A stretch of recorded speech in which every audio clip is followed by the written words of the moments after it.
Olá, amigos, professor Guto Aragão, novamente aqui no nosso canal, e atendendo a um pedido, né, a gente vai falar um pouquinho do famoso complexo sistema imunológico, ou sistema imune. Né? O sistema imunológico, é o sistema responsável pela defesa do organismo contra os patógenos, contra os causadores de doença. Né? Eu só quero fazer uma observação que é muito importante. Quando se fala em patógeno, eu estou falando na tradução semântica, pato, doença, geno, gerar. Né? Gerador de doença. Não necessariamente tem que ser um micróbio. O patógeno pode ser um micróbio, vírus, bactéria, protozoário, fungo, mas pode ser um macróbio, ou seja, grande, uma solitária, uma lombriga. Perfeito? Como pode ser uma substância química produzida por outro organismo. Né? Então, por exemplo, a bactéria causadora do tétano, o que faz ela causar a doença é uma toxina que ela produz. Ou seja, ela produz uma substância que ela libera, essa substância é a causadora que nós chamamos, né, de tétano, da doença tétano. Então, um alergeno, por exemplo, né, as pessoas que são alérgicas, nós tivemos recentemente aí um caso muito triste de uma jovem que, ao inalar, ao cheirar uma pimenta, teve, né, uma crise alérgica extremamente grave, extremamente robusta essa crise, e infelizmente levou ela para o hospital e vamos torcer até pela recuperação dela. Então essa substância química é um patógeno. Tá? Então nem sempre um patógeno é um patógeno para todo mundo. Pode ser um patógeno para um e não ser para outro. Alguns patógenos são para todos. Né? Patógeno, a toxina tetânica, a toxina botulínica, né, do botulismo, é um patógeno para todo mundo. Mas a pimenta, né, nesse caso infeliz que eu relatei, foi um patógeno para ela, foi um alergeno, não é isso? Bom, o sistema imunológico é formado por células, chamadas de glóbulos brancos, né, ou leucocitos. Leuco, branco, cito, células. Leucócitos, não é isso? Então, os leucócitos, ou glóbulos brancos, eles vão estar amplamente distribuídos no corpo. Amplamente distribuídos no corpo humano. Né? Uma parte deles estará no sangue, circulando o tempo todo, e uma parte deles você vai encontrar no chamado TCPD, tecido conjuntivo propriamente dito, que é um tecido de distribuição ampla no corpo humano. Ele está entre vísceras, abdominais, ele está imediatamente abaixo da pele, né? Ele está em praticamente todas as regiões do corpo. Então, eu vou ter glóbulos brancos, como eu expliquei, divididos em sangue e TCPD. Vamos falar um pouquinho dos glóbulos brancos que você encontra no sangue. Né? Os glóbulos brancos que você encontra no sangue, o glóbulo branco é a segunda célula, tá, que constitui o sangue. Temos que ter cuidado com isso. O sangue ele tem dois tipos celulares, glóbulos vermelhos e glóbulos brancos, e as plaquetas que não são células. As plaquetas são fragmentos celulares. Temos que tomar cuidado com isso. Tá? Porque quando eu pergunto quais são os elementos figurados no sangue, glóbulo branco, glóbulo vermelho, plaqueta. Quais são as células do sangue? Glóbulo vermelho, glóbulo branco. Perfeito? Quando eu falo em glóbulo vermelho, eu estou falando de uma célula que existe entre 4 a 5 milhões por cúbico de sangue, ou seja, em meia gota de sangue eu encontro 4 milhões de glóbulos vermelhos, mas em meia gota de sangue eu encontro entre 5 e 8 mil glóbulos brancos. Então, o número de glóbulos brancos é muito pequeno, muito reduzido em proporção ao número de glóbulos vermelhos e até mesmo em proporção ao número de plaquetas. Né? As nossas plaquetas oscilam entre 250 mil por milímetro cúbico de sangue, 250 mil fragmentos. Né? Os glóbulos brancos, eles existem entre 4 e 8 mil por milímetro cúbico de sangue. É o que nós chamamos de leucometria, contar leucócitos, leucometria global. Então, na leucometria global, nós temos aí entre 4 a 8 mil por milímetro cúbico de sangue. Perfeito? Vamos dividir esses glóbulos brancos em dois grandes grupos também. Os chamados granulares ou granulócitos e os agranulares ou agranulócitos. Amigos, o glóbulo branco granular é porque ele é rico em grânulos no seu citoplasma. Vou repetir. Ele é rico em grânulos no seu citoplasma. Que grânulos são esses? São grânulos de enzimas, porque a principal forma de atuação dos leucócitos granulares é através da fagocitose. Então, fagocitose. Quem tiver alguma dúvida com fagocitose, dá uma olhadinha lá no vídeo nosso sobre lisossomos. Né? Então, os lisossomos são as organelas responsáveis pela fagocitose. Então, esses granulares, divididos em neutrófilos, eosinófilos e basófilos, eles vão atacar e destruir por fagocitose, ou seja, vão comer esses antígenos, os patógenos, vão comer os antígenos. Né? Então, entrou uma bactéria lá, principalmente o neutrófilo. Né? O neutrófilo, ele é uma célula que ele tem essa carinha aqui, ó. Vou tentar desenhar aqui. O neutrófilo, ele é assim, ele tem um núcleo trilobado. Ele tem um núcleo trilobado.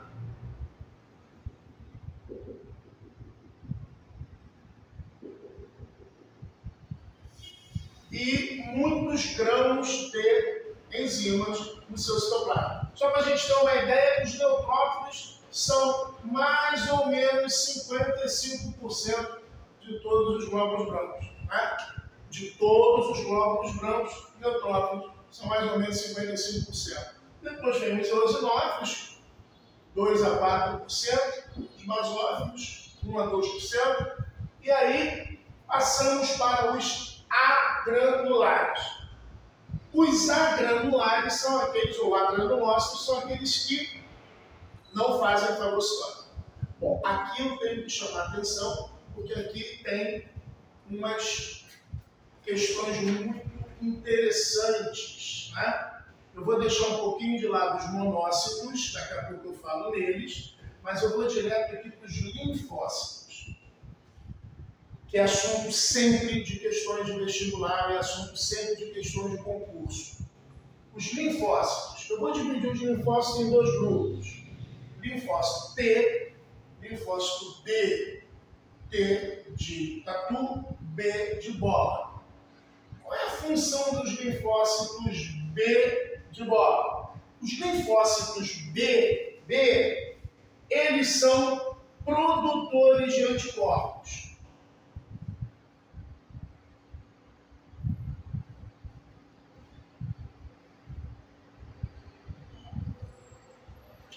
Professor Guto, eu sempre ouço falar em anticorpos. Mas o que são esses anticorpos?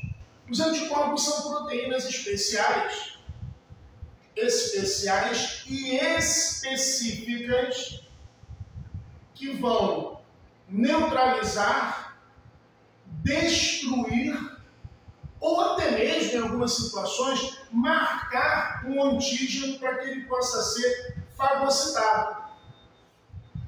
Então, o anticorpo ele vai lá, aqui está o antígeno, aqui está a substância, né, ou a célula que tem que ser destruída. Esse anticorpo é uma proteína localizada na superfície desse linfócito B, e ele vai lá e destrói esse antígeno, ou inutiliza esse antígeno, ou ele se liga a esse antígeno como se fosse uma bandeira fincada nele, para que um granular venha e fagocite esse conjunto. Né? O nome disso é opsonização. Eu vou falar disso mais à frente. Opsonização. Vai se acostumando com a palavrinha.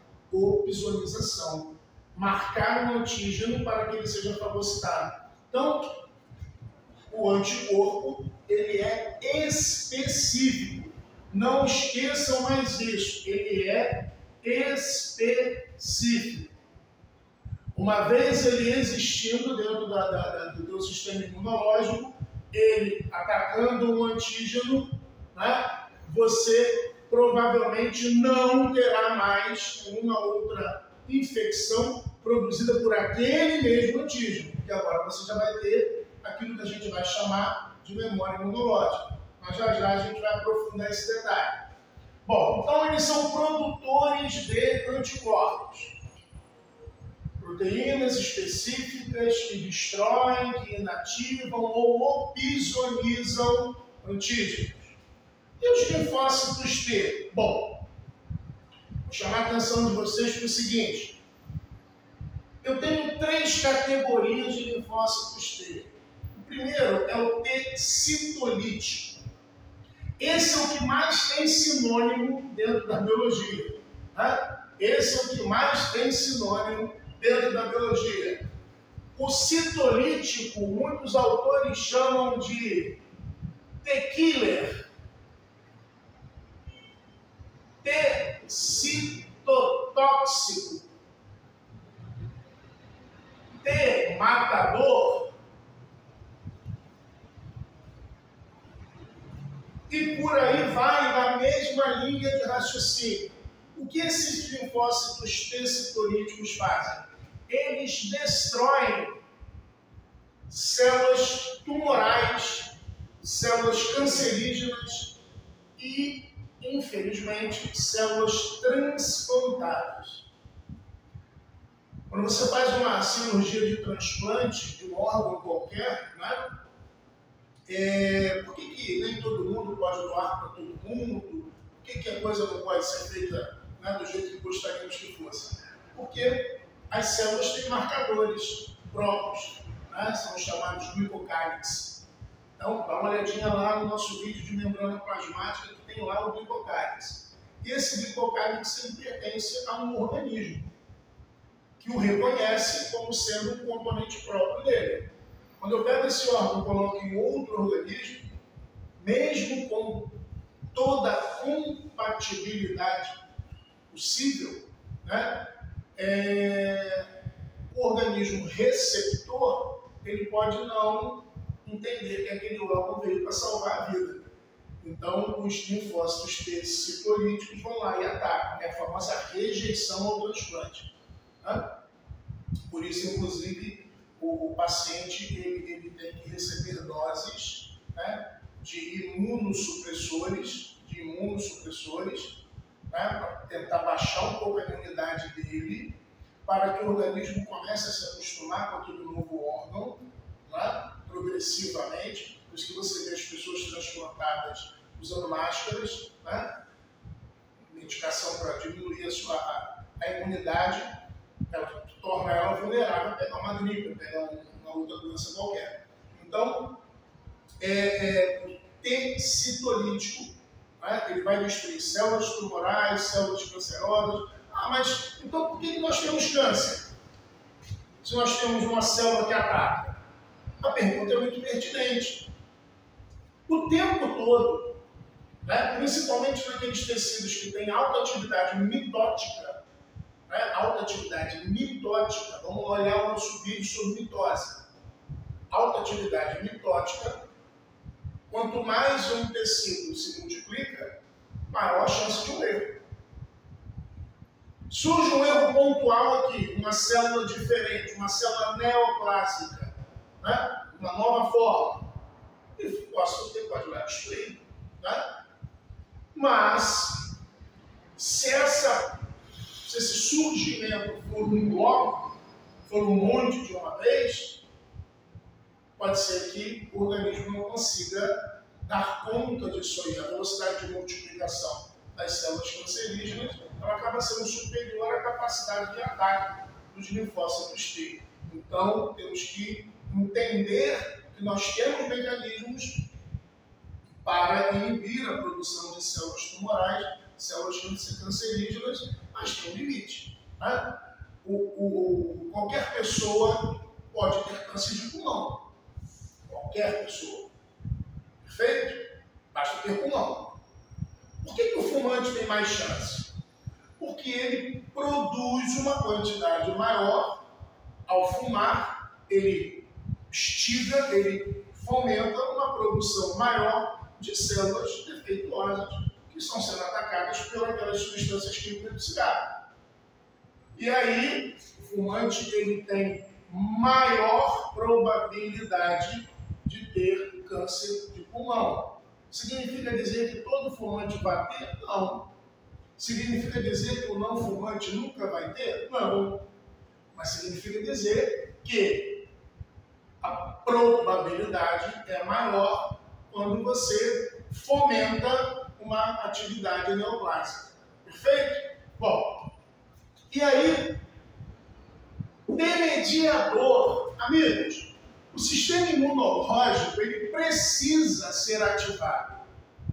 Não é simples, não é simples. Vamos imaginar o quartel de bombeiros.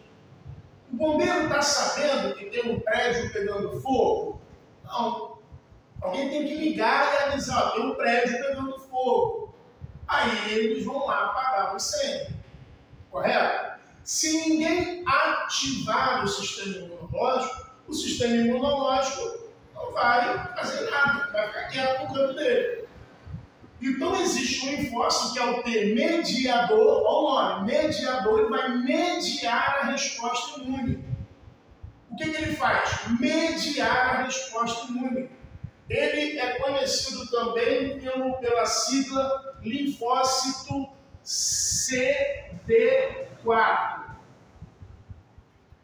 Ele é quem inicia a resposta imune. Ele quem diz assim, ó, vai você ataca ali, vai você ataca ali. Obviamente, ele faz isso através da liberação de substâncias químicas. Né? E quem é o supressor? Olha o nome. O T-supressor é quem termina a resposta imune. Que chega uma hora que tem que parar. Começou. Resolveu, agora para. É o CD8. São os linfócitos supressores. Só para a gente ter uma ideia da importância do linfócito T mediador, é o linfócito atacado pelo vírus HIV. Então, quando o vírus HIV ataca o linfócito T mediador, ele deixa o organismo vulnerável a todas as infecções, chamadas de infecções oportunistas. Por quê? Porque você perde o poder de reagir à infecção, reagir à agressão imunológica. Perfeito? Então eu tenho o citolítico, que ataca células tumorais, células cancerígenas, células transplantadas. Eu tenho o mediador, quem começa tudo, quem ativa o sistema imunológico, o supressor, quem suprime a resposta imunológica. Ok?